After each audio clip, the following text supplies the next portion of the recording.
Barak, Yahweh, Allah, Shalom, righteous family. Welcome back to TRU-TALK. And I want to speak about something that I'm very passionate about, and that's unity amongst our people globally, not just in the United States. And all that's been going on for, I don't know, a couple of years now, with uh, this FBA movement and what happened recently at the Eskimo Festival, and the outrage or uh, disappointment about that.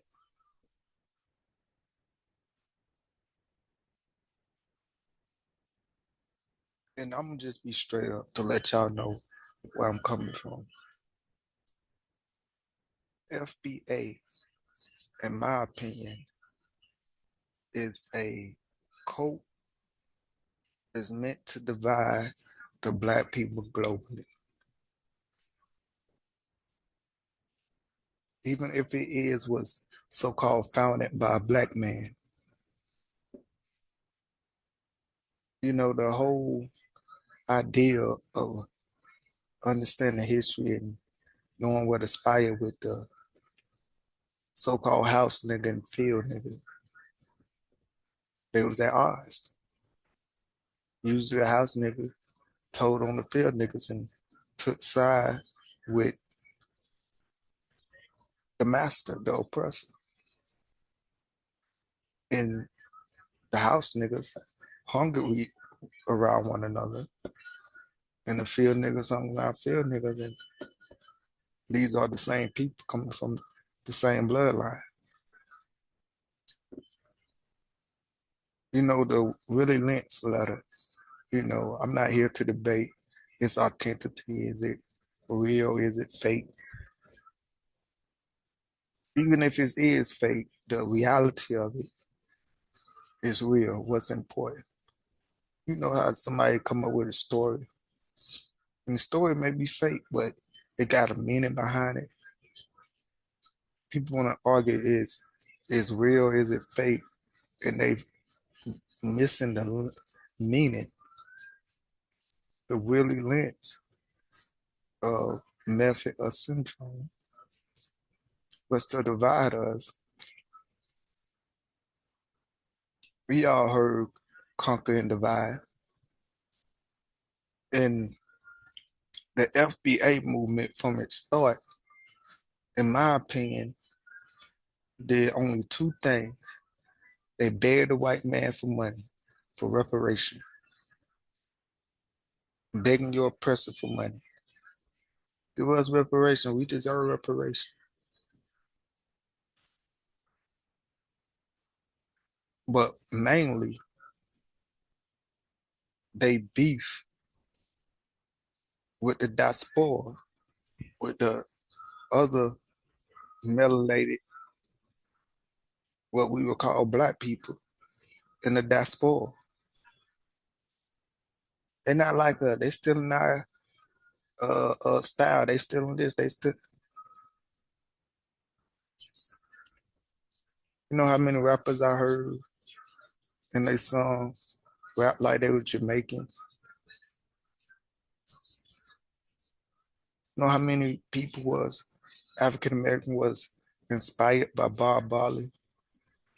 How many Negroes, even me, wear dashikis and what we call African garment? Are we stealing from them?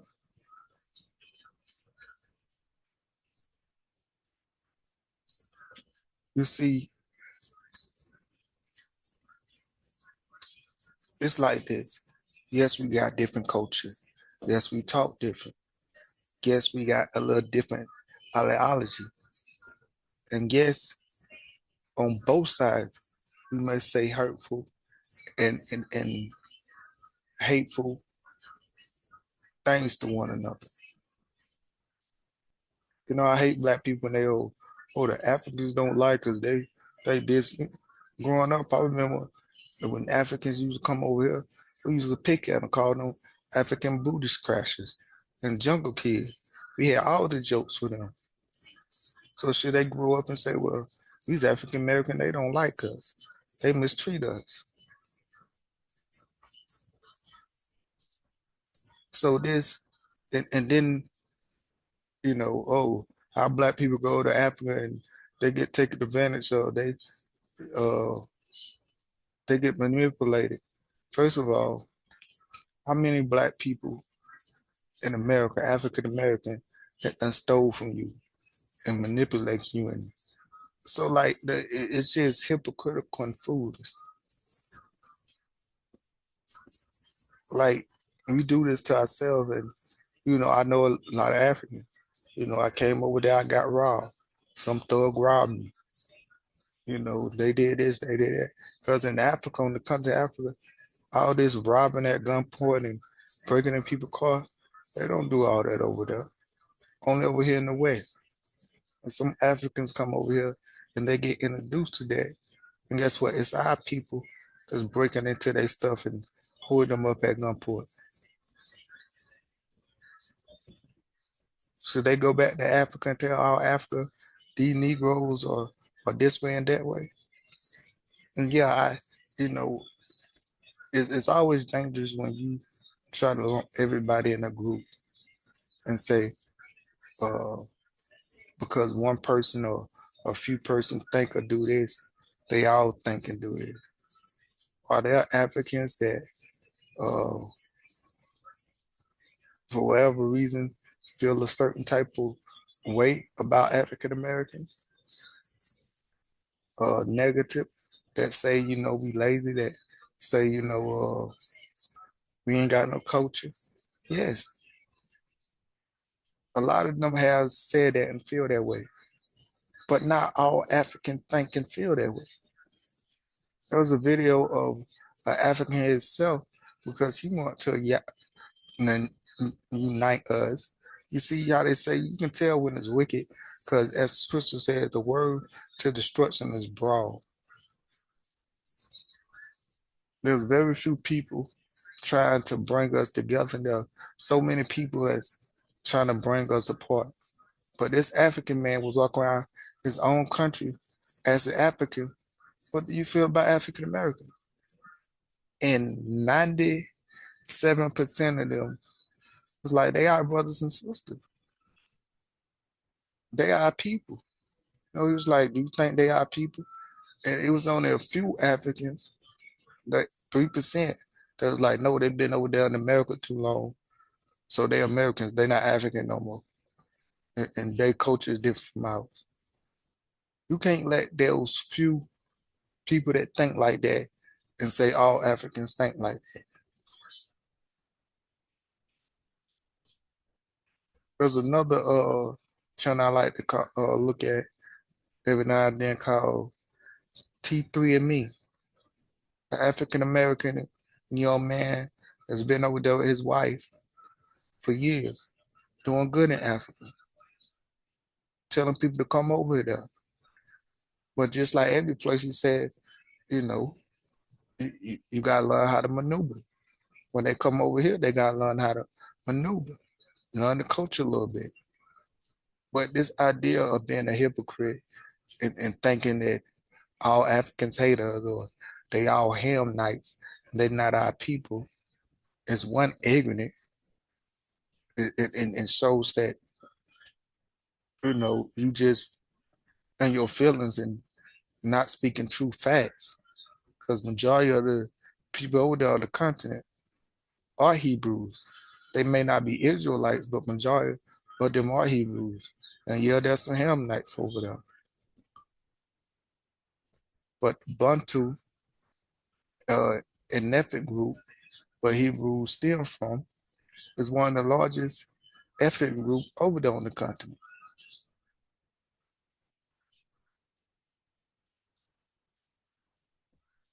But guess what? They are oppressed and uh, mistreated and ostracized in their own so-called country, where these countries like France and Spain got a foothold and got their armies over there. Yes, our oppressions is, we both oppress, but our oppression is different. Our oppressions is different. The African uh, experience is different from African American experience, but we all oppressed, and we all oppressed by the same folks. You know, it's crazy. You don't hear England fighting and arguing with Italians and saying, these are not my people. Y'all not like us. And they got different cultures. Europe and America talk different, got different culture. Seen the video not too long ago about UK breakfast and American breakfast. They having fun. They comparing their cultures. They not beefing with one another.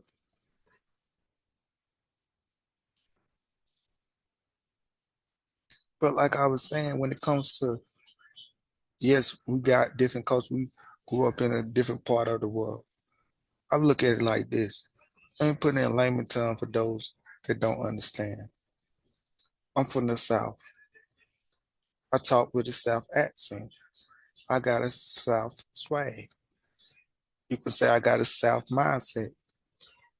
We know Negroes that's up north are our people, our blood. During, when slavery ended, the Negroes that was in the South fled up north for a better life, to not be oppressed so much, and still ran into trouble. But nevertheless, somebody that was born and raised up north got a different culture than we do get down south. Talk with a different accent, dress different. They wear Timbs up there. Down here we wear sneakers. The West Coast is different. When you hear a rapper from the South, the beats, you can tell they even got this thing called Southern beats of music. Well, you can tell this is a Southern beat because the bass, the way it's, they don't make beats. Now they can make beats like that up north, but that's just a South thing. You can tell a New York beat and and and and, and you can tell a West Coast uh beat. A West Coast beat is different from a South beat and vice versa. In the West Coast, you know what I'm saying? So here we are, all the same people in the same uh country, but we talk different. Somebody, you ever heard somebody from New Jersey or New York speak versus somebody, a Negro from New Orleans or from Georgia?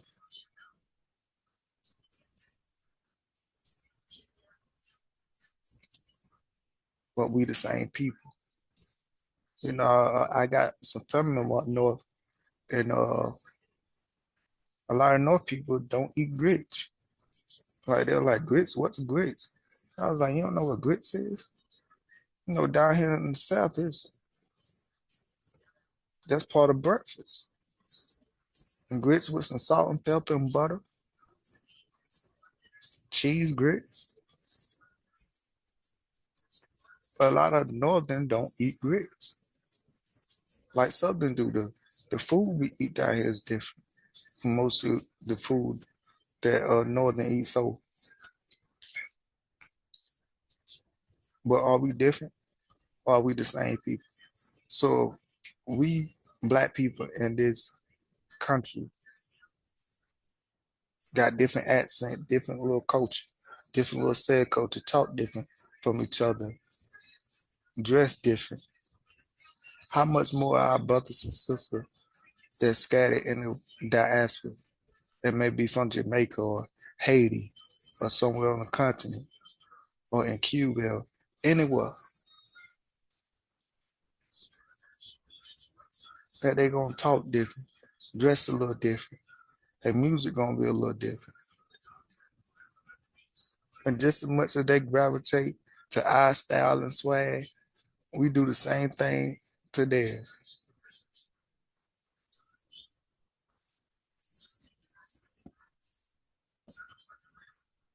But nevertheless, this division, dividing, is almost like Black America. The FBA won't. They, first of all, the foolishness about FBA is they really they I don't want to call names, but they kind of like the house Negroes. They love America. Boy, they love they Nazi. They claim America with, oh, my ancestors built this land. And that's more reason you should hate it. Our ancestors built this land up with blood, sweats, and tears. This not our people built the other places. We were slaves in Egypt.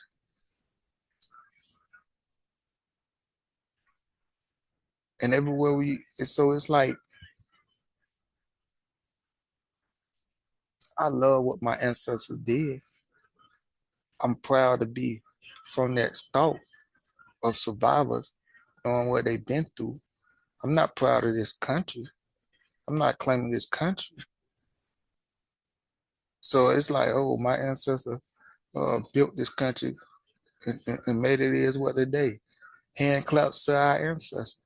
They ain't got nothing to do with us loving America and claiming America.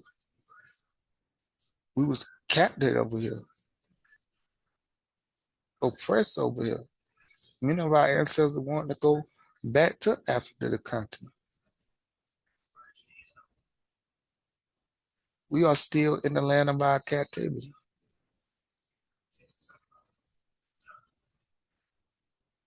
But it's almost like the FBA want the Black Americans to be separate from every other Black people on this globe, on Earth, and stand alone. But they don't have that same smoke for Caucasian. Like I said, the FBA, the only thing they really got to say about Caucasian is you roll us reparation. And a lot of times they crying and begging for that. But when it comes to other Negroes that's in the diaspora, oh, they got all the smoke.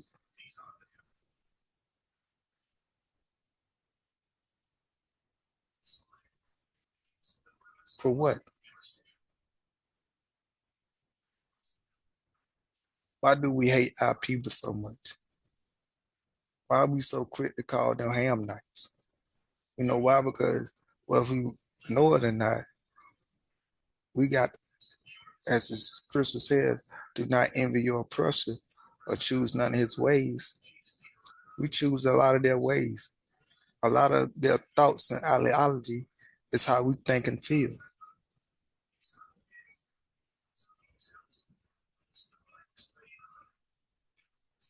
I heard a white lady say, you got some good hair. Oh, I know all about that. I got a mixed child. So I know all about the good stuff and the bad stuff. And I pray that my child has some good stuff. And she got some good stuff. Wait a minute. There's no such thing as good hair and bad hair. There's just different texture. But if you ask the majority of Black people, man, my stuff nappy, my stuff bad. Where did you get that from? Quote the Malcolm X. Who told you to hate yourself? Who told you to hate the texture of your hair, the color of your skin, the size of your nose and lips?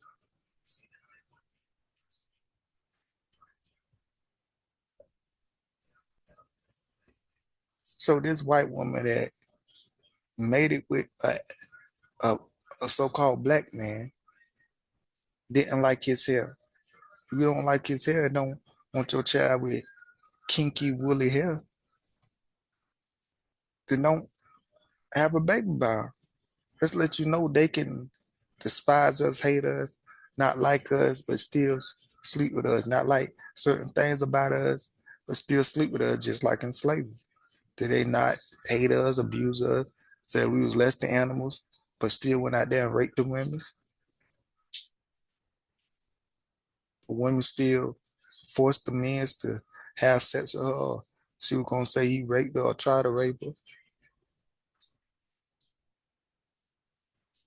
And this whole idea that we somehow a new race. I'm so tired of hearing black people saying, "Oh, we mixed with uh, Indians, Caucasians, and black. We a whole new another race."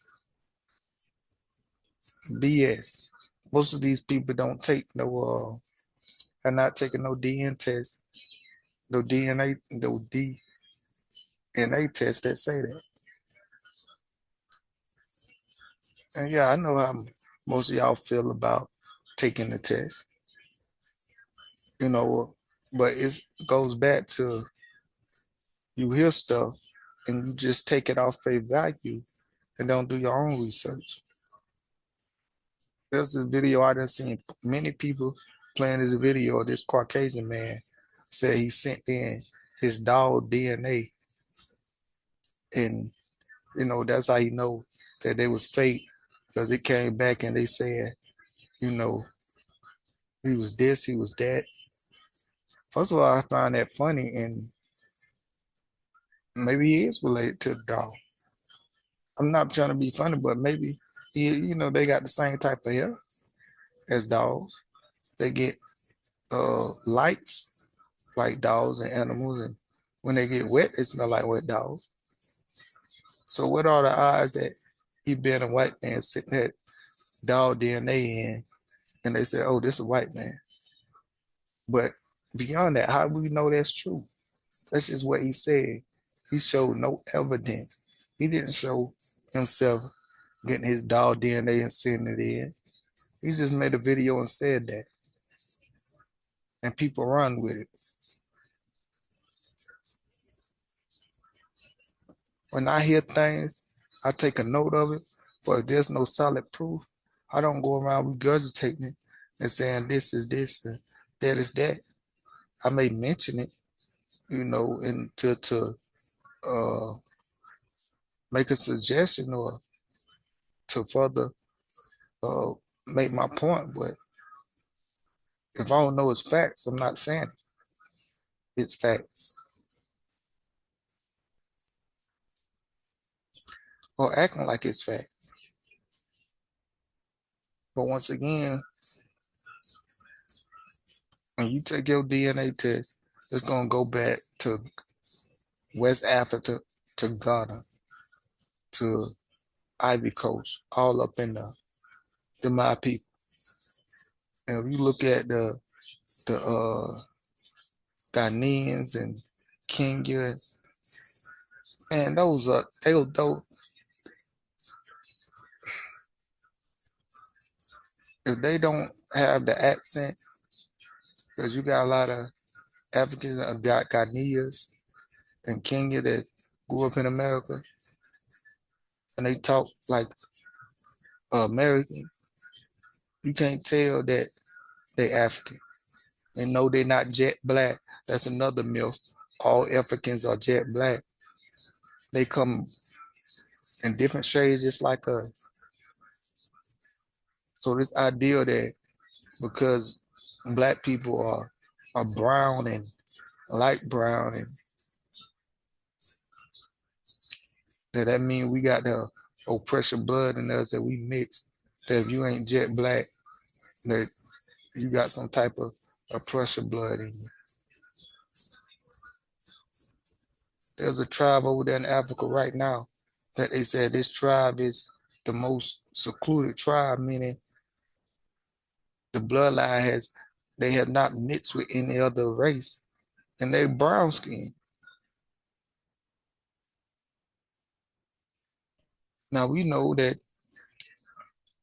uh, when we mix with other races, a lot of time they come out like light skin or brown skin black people. But then there was light skinned and brown skinned black people that got straight up black mamas and daddy and black grandma mamas and daddy.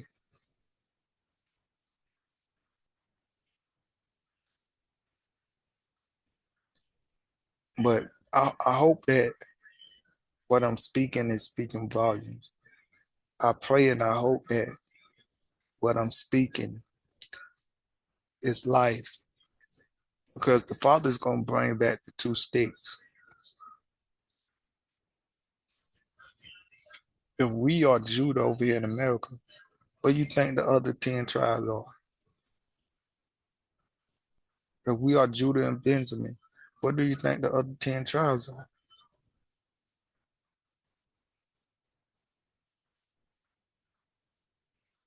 And we know the scripture says that, he hadn't brought them back together, that they separated Ephraim and Judah and talk about us envying one another. And it said one uh, vexing. I think it said Ephraim envy Judah. And ain't that true? Don't a lot of Africans say that we stuck up, that we act like we not from there? And it said Judah would not vex Ephraim no more.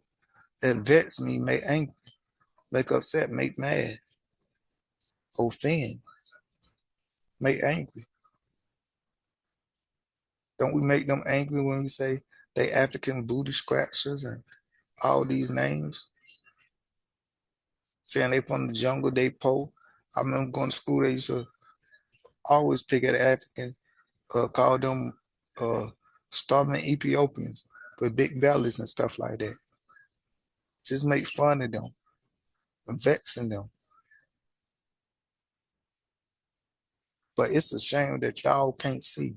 Y'all got so much hate for somebody that look like you. And because they got a different culture, because they grew up on a different place in the world, you act like they not our people. So the people up north, that mean they not the people, the Negroes up north and the Negroes down south. Since we talk different and dress different and we rap different, and that mean we ain't the same people then.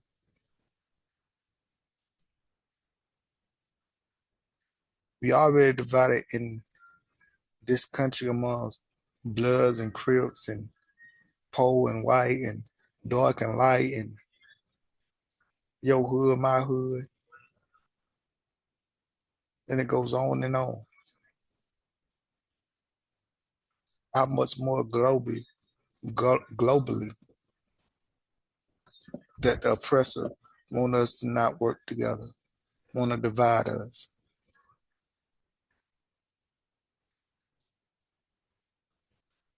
Divide them. Don't let them join together. Don't let them love each other. Don't let them get to know each other. Don't let them share each other wisdom and knowledge and culture. Because I got to admit, a lot of times,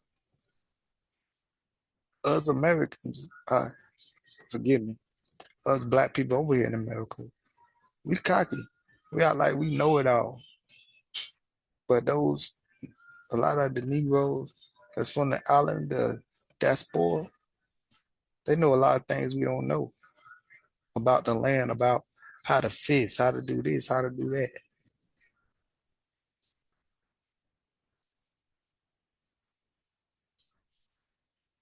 What do you think will happen if we come together and share our wisdom and knowledge?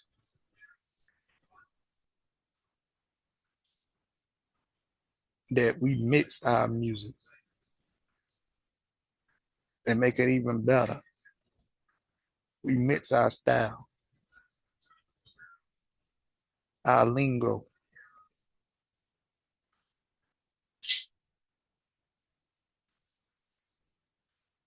Because the truth is, none of this is our culture. Torah is our culture. Because we in the land of our the land of the heathens, scattered amongst the Gentiles. We develop culture by, you know, being where we at amongst them, being of the world.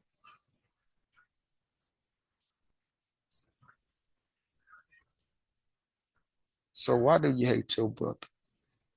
Let's just, for argument's sake, let's just say they not our brother, that they are Hamites. Why would you hate them, seeing that they look like us, seeing that they been oppressed by the same people we've been oppressed by? They sold us into slavery.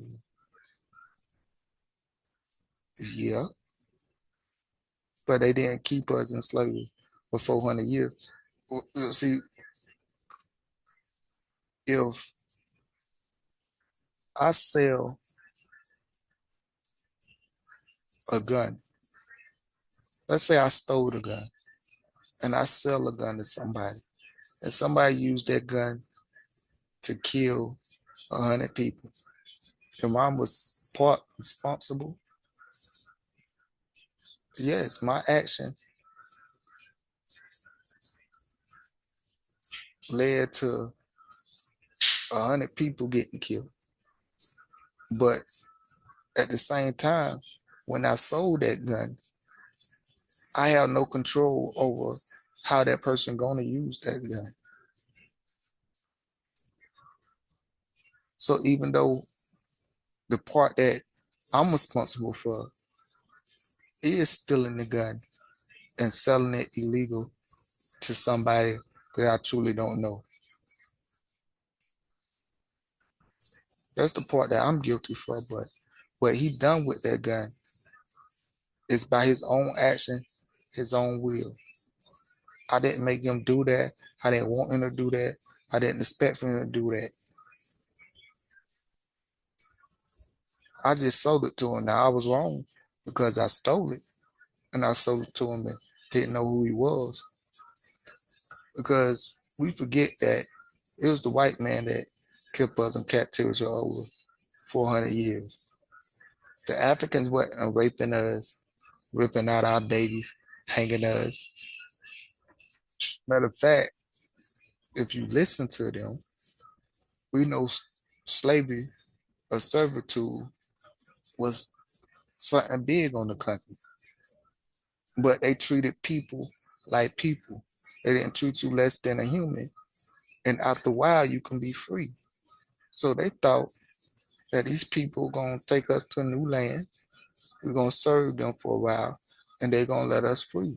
They never thought that these people gonna treat us the way that they treat us. They had no idea. That never even entered their heart and mind that these people is gonna rip babies out of us and feed our babies to alligators and do all the wicked you did. No, the African man has no part in that. That's all the white man doing, the oppressor. He done that by himself. Was they wrong for selling us and stealing us and taking us and selling them to us? Yeah. But after that, what happened? It's not their fault. They didn't do it. And I know every action has a reaction. It's like, uh, there'll be an incident where somebody said, the light turned green and uh, instead of going, I just froze for a minute. And then the car went around me and went ahead of me and got into a car wreck and died. And that could have been me now because of your action, because you froze at the green light. Are you responsible for that person getting killed? No, that person sped, was driving reckless, and ended up having a wreck and dying. Just because a reaction, an action happened, a reaction, don't mean that that action that made that reaction is totally that person's fault. As the scripture say, we all gotta carry our own burdens. We all gotta take responsibility for what we do. How they took responsibility for what they did, yes. Africa has took the responsibility. Uh, talk about the right of return, said that they was gonna give us land. There was even a man, I can't think of the man's name. He's an African. He wanted to play us reparation, and America wouldn't let him. Look it up. I don't know his name, but just look at the African leader that wanted to play black people reparation, and America wouldn't let him. So they done a lot of stuff to try to right their wrongs. America won't even confess their wrongs. Like now, America is trying to erase history and rewrite it. They say, oh, it wasn't bad as what it was. Y'all should be glad that we brought y'all over here. But nevertheless, the Africans did not beat us for 400 years. They did not oppress us for 400 years. They did not rape us. No, that was all the Caucasian.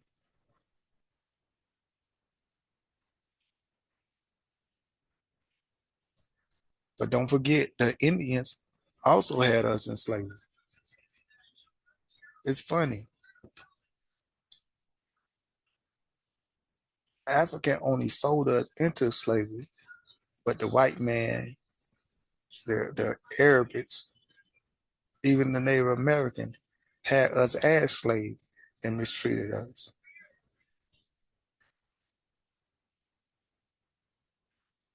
So we got to educate ourselves. We got to know that we one people that's scattered. When the scripture says we scattered, that's what it means to be scattered to the four corners of the earth. And how can you how can you say, for those that's Hebrew, how can you say you love God who you have not seen and hate your brother who you see every day, or your brother that you know of?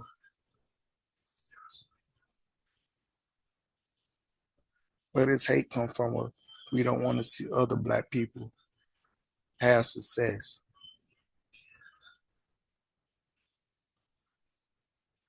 That we don't want to help other black people have success. But there's been a lot of culture vultures, a lot of white people where they had to embrace and take our style. And of course, there's been black people that stood up and spoke against this. But it's different. When another black person do it, like the FBA, man, they vicious. But they don't have that same energy for the white culture vulture or the Mexicans that stop our style.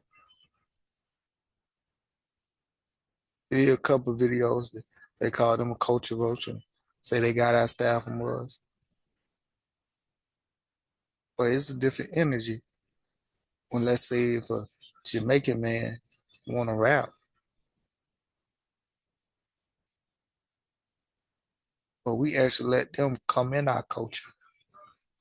The Caucasians dress like us, act like us, take all our music, country. It was ours. They took it. What's the uproar about that?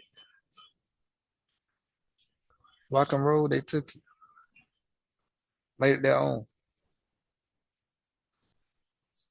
The Negroes in that sport is not trying to take it and make it their own. They just adopting it.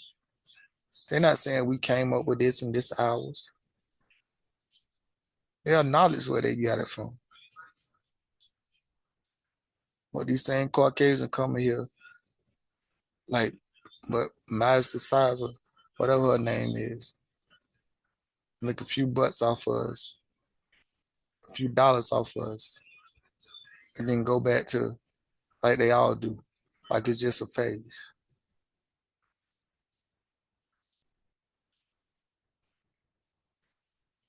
It's like an African telling me I can't wear my African garment. Negro, please, my bloodline, I'm African American, the African part. Well, I don't even like to say I'm African American. That's another byword, but like no African can't tell me I'm not connected with them for that land. And even if they do, so what? It's not true and I won't believe it.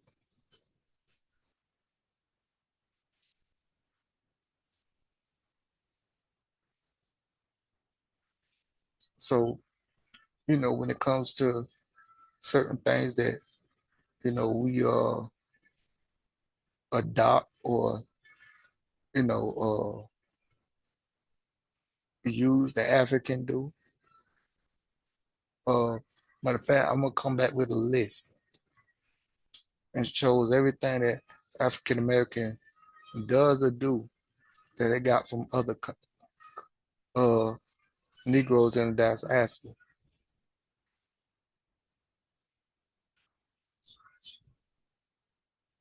and vice versa. But at the end of the day, we are one, and they want us divided because it's easy to conquer. We less weak.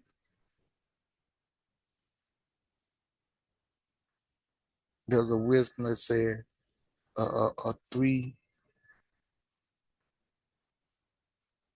a cord that a one cord is easy to break.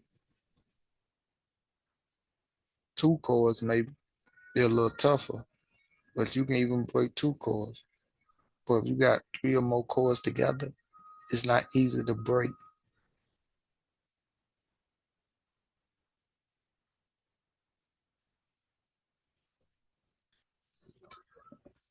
But yeah, don't let the enemy divide us. Don't let it. In this talk, look in your heart, search your heart, and see what really your issue is. Because there's some hurt that we all got to heal from. We all felt abandoned, mistreated by our own people, taken advantage of by our own people.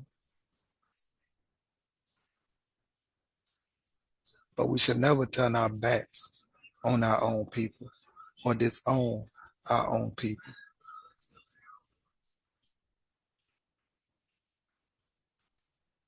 This is just me venting, you know, speaking my mind, giving my 2 cents on the subject. I think it's important that those that got a voice to stand up and speak righteousness and stand up. We need to, because there's so many people and things trying to divide us.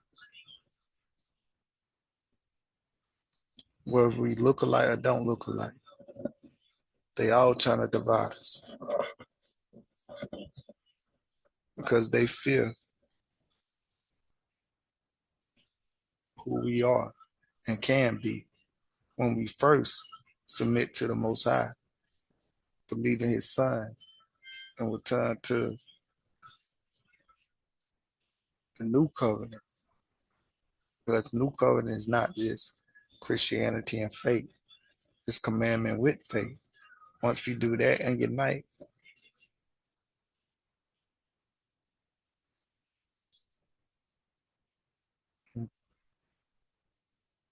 I think that's the day when we reign with Christ for 1,000 years. And then after that, we be with the Most High, His Son, and the Most High Kingdom. Because that's just how powerful it is. That once we all together, we ain't got no choice but to rule. When we all together up under the Most High, we got no choice. Once we submit to our power, we got no choice but to win. Once we submit our power and come together, as a collective, that's when we will reign on this earth.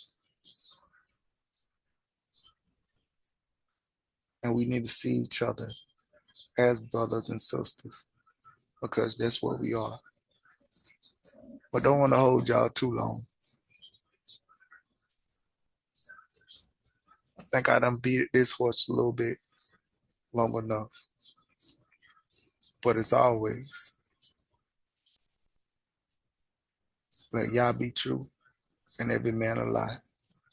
Till next time, Shalom.